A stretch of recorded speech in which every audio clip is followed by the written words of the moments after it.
ഹൈക്കോടതി വിധി അനുകൂലമായതിനു പിറകെ വിസിമാരുടെ പട്ടിക നൽകാൻ സംസ്ഥാന സർക്കാർ തീരുമാനം.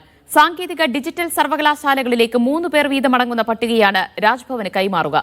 അതേസമയം ഹൈക്കോടതി വിധിക്കെതിരെ സുപ്രീം കോടതിയെ സമീപിക്കുന്നതിൽ രാജ്ഭവൻ തീരുമാനമെടുത്തിട്ടില്ല.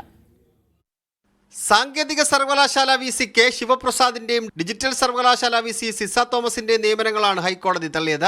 സർക്കാർ പട്ടികയിൽ നിന്ന് നിയമനം നടത്തണമെന്ന സിംഗിൾ ബെഞ്ച് വിധിയാണ് ഡിവിഷൻ ബെഞ്ചും അംഗീകരിച്ചത്. വിധി അനുകൂലമായതോടെ പുതിയ വിസിമാരെ നിയമിക്കാൻ വേണ്ടി പട്ടിക നൽകാൻ സംസ്ഥാന സർക്കാർ തീരുമാനിച്ചിട്ടുണ്ട്. ഓരോ സർവകലാശാലയ്ക്കും 3 പേർ അടങ്ങുന്ന പട്ടികയായിരിക്കും രാജ്ഭവന് സർക്കാർ കൈമാറുക. സർക്കാരിന്റെ കൂടെ നിർദ്ദേശപ്രകാരം ഗവൺമെന്റ് നൽകുന്ന പാനലിൽ നിന്ന് തെരഞ്ഞെടുത്ത് നൽകുകയാണ് ചാൻസലർ ചെയ്യേണ്ടതെന്നും കോടതി വിധി പ്രസ്താവം നടത്തിയിരിക്കുകയാണ്. ഉടനെ പാനൽ തയ്യാറാക്കി നൽകും.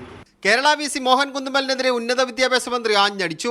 ഡോക്ടർ എന്ന നിലയിൽ നന്നായിട്ട് പ്രാക്ടീസ് ചെയ്തിരുന്ന, നന്നായി രോഗികളെ നോക്കിയിരുന്ന ഡോക്ടറാണ്.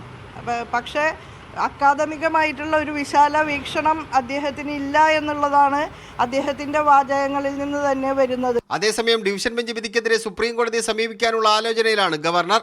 ഇക്കാര്യത്തിൽ നിയമോപദേശം തേടിയിട്ടുണ്ട്. മീഡിയ 1 തിരുവനന്തപുരം.